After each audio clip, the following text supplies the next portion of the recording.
Hi, everyone. I'm Geoff Gronlund with OPA, and I'm here with Lynn Bell, and she is going to tell us about her presentation and her track that she's giving at the OPA retreat this October in Park City, Utah.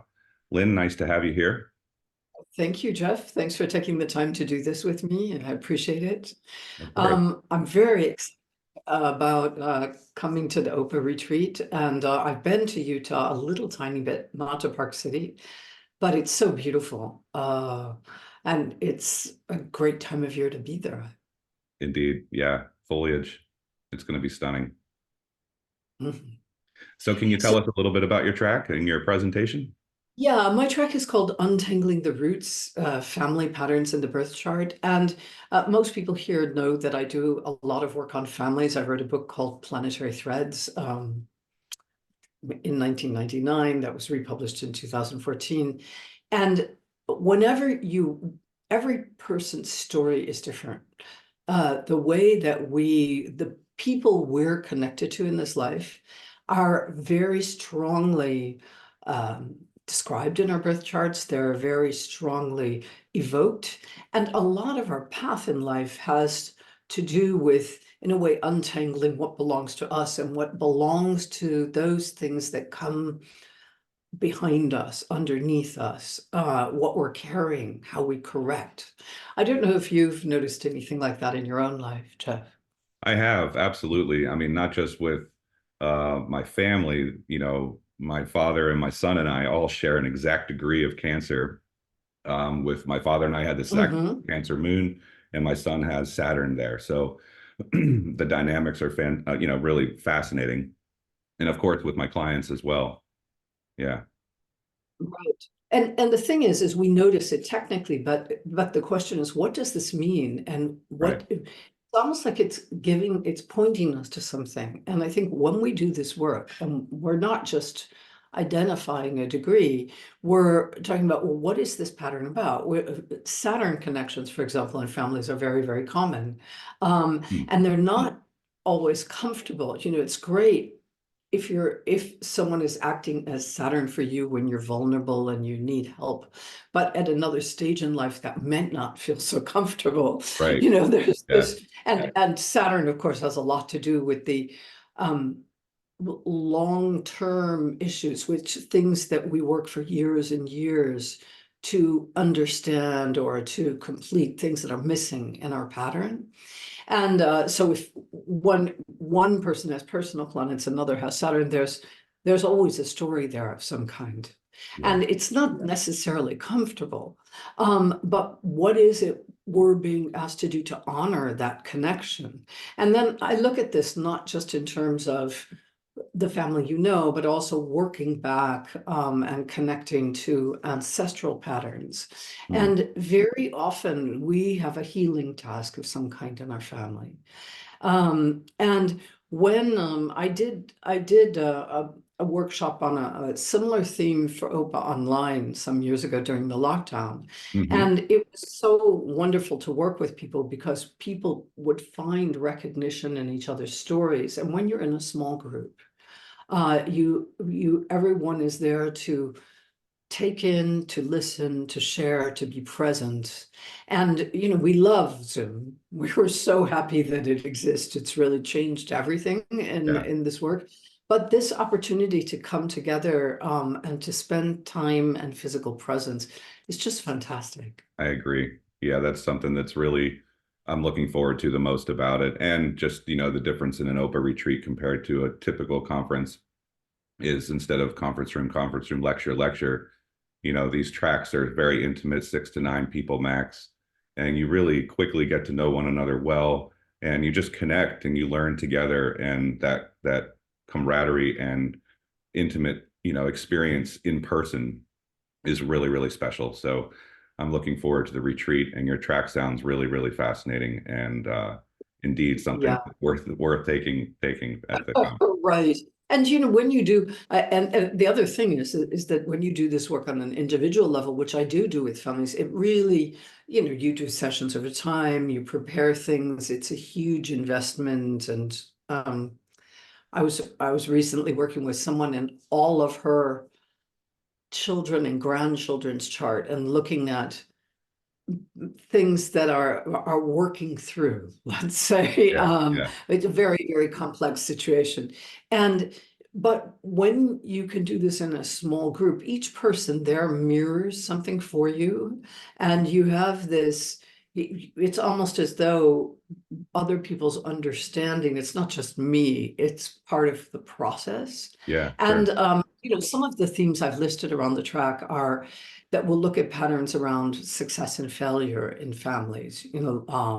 Recently had an extremely successful client who uh, experienced the violent death of her mother as a very small child. Wow. And I asked her how her parents had dealt with it, and she said, well, one has struggled with addiction most of their life, and the other is a professional victim. And one of the questions is, what happens when we have an event, which is often symbolized in the chart of some kind?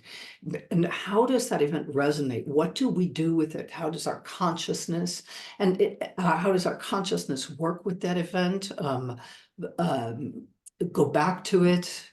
Uh, Yeah, be bound by it? And then also, how do people we share something with respond, and what's our relationship with all that? So even whether you're close or distant, whether you say I just can't deal with that, all it still has meaning. You're still connected to it. right. And Sure. and then there are family patterns, relationships about uh, what's important in a family. How do you love? uh is money important? Is being smart important? Is being strong important? Like, what is this, and how does that affect you and who you become? And so all these are issues. That's the first level, but we go into many, many layers, and we start to pull out things that open up possibilities for each person who does the work. And not only that, because OPA is so good at training people to move forward, uh, Yeah, we're also opening up this or encouraging the work in each person who comes, which they then pass on to people they work with in their own way. All right. yeah, And that's part of that kind of wonderful small group. for sure. Yeah, and what people will gather from this track and be able to move into, utilize moving forward with their clients is sounds really invaluable. Yeah. That's Great. that's fascinating. Lynn, thank you for telling us about your track. Can you tell us about your presentation? We're all in this Oh, together, Pluto and Aquarius. us Pluto and Aquarius, we're all in this together. Well, we're all thinking about Pluto and Aquarius together. I think we have this sense. If we look at the time in history since Pluto was in Leo, and there's a boomer generation with Pluto and Leo that's kind of slowly heading for the exit, right? Right.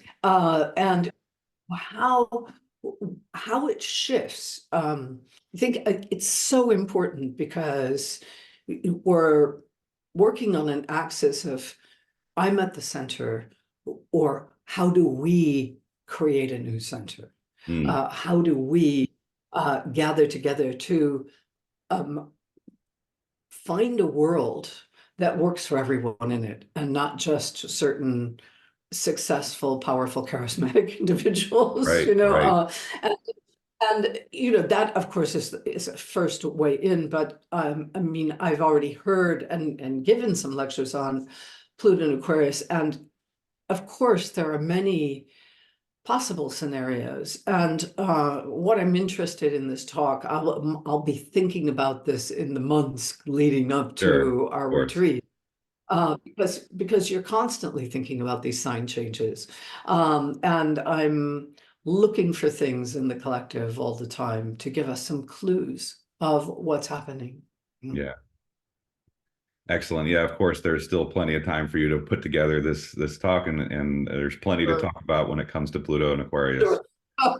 Yeah, Yes, that talk is definitely not ready. yeah, I can tell you, that talk will be growing and morphing and being added to as we over the coming months. So, sure. and one of the things I do as a speaker is I love that process of renewing my thinking. And I do it whenever I get together for a group. So even if this, I've given a talk on Pluto and Aquarius before, it's not going to be the same talk I'll be giving in October.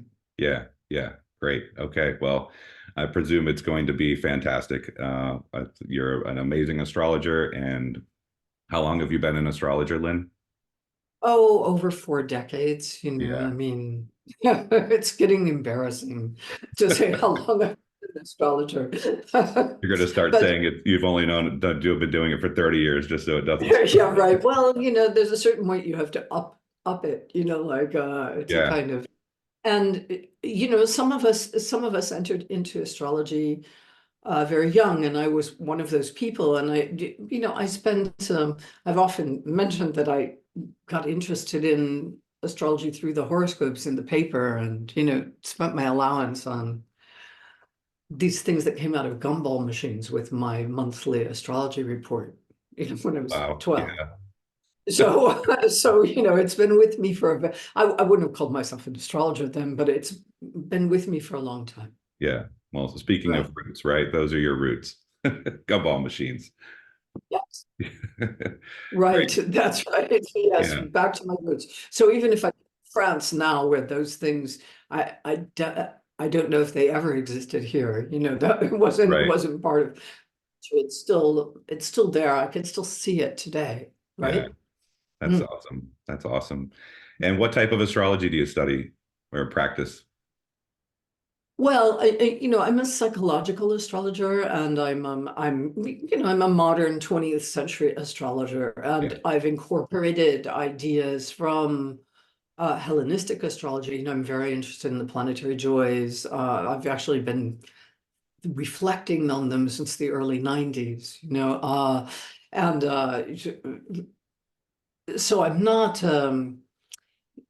Like all of us, we all are constantly growing in our understanding of how we work. Yeah. And I think that when I first started psychological astrology, there was a sort of separation between psychological and any notions of spirituality or evolutionary astrology, for example. And I certainly don't feel that in myself. But because I was part of a school called the Center for Psychological Astrology in London, which Liz Green created Oh, and yeah. taught there for many years. And I was already an astrologer before I came there. And so I'm influenced by French astrology, which is quite traditional. I knew Alexander Ruperti very well and was part of the humanist group in France. Um, I'm good friends with Stephen Forrest. I mean, I have Yeah. and Maurice Fernandez, who do evolutionary astrology.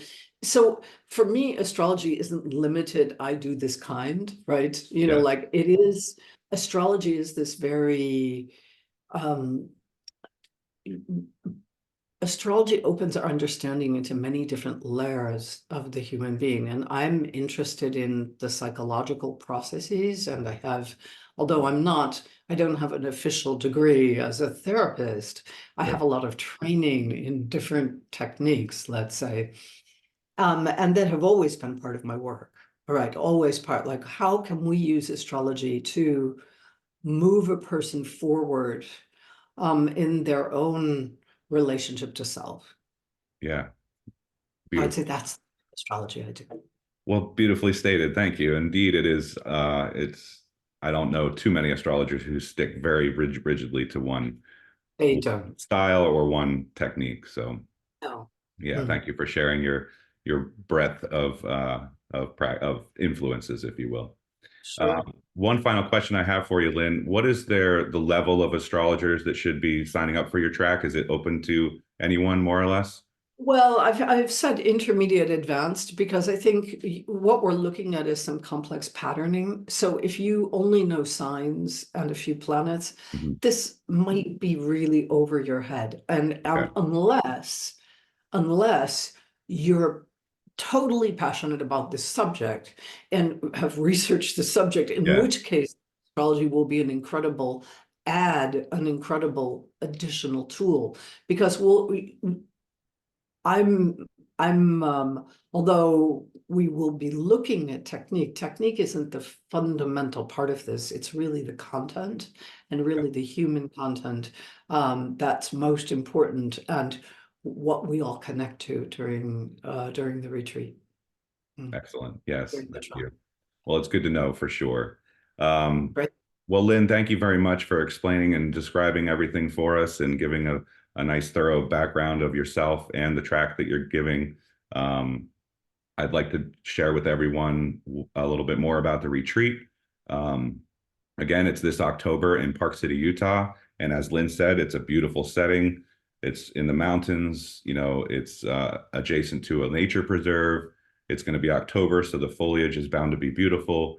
And there's hot tubs on the balconies of the rooms, and two-story townhouses where all the immersion tracks are going to take place. And Mm, so it's just it's a beautiful resort. It's called New Park Resorts. It's within walking distance of restaurants and shops, Ubers, plenty to do, and yeah.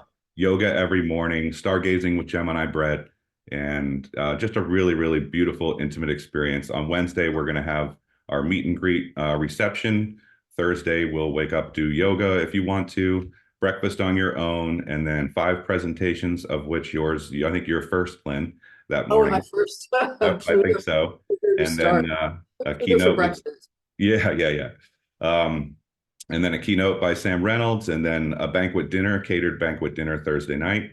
And then Friday through Sunday, we go into our tracks and, dive deep with our friends and colleagues. And in the evening, we get to, mingle with all the astrologers, and all of us get to hang out together, go out to dinner, etc. And we depart on Monday. And just wanting you to know, everybody, too, let me put up a graphic here. So Oh, and isn't there a big reduction on the price right now, there is the Geoff? prices are going to go up shortly, and they will go up incrementally a couple more times throughout the year. So the sooner you register, the cheaper it is. And just remember, this is a very special. OPA Wow. retreats are known for being very intimate and to connect with one another a little bit more, in my opinion, than a typical conference. Well, and I love that about OPA. I love OPA's innovation of the peer groups and Yes, that creation of a kind of intimacy and sharing and connectedness um and the meeting in a place like this rather than the faceless giant hotel has exactly. immense advantage, and not to mention that we're in nature and I know that I'll be in a place where people meet in a small group in this small setting, and then there's a larger place to meet with the whole group. So really looking forward to it. I'm very excited about Yeah, so am I. And I'm very excited to meet you, Lynn. I've known you on social media for years, and I know so many of your colleagues, our, it. our colleagues, and I've never met you in person. Of course, you are over in France, so Right, that's true. it's That probably is the main reason. Yes. yeah, it could be. Um, Right. but anyway, just one last thing I wanted to mention. Um, if you are interested in, first of all, if you go to the website opaastrology.org, you can learn all about the retreat, all 11 tracks, and including the peer group and consulting skills. You can read about the astrologers.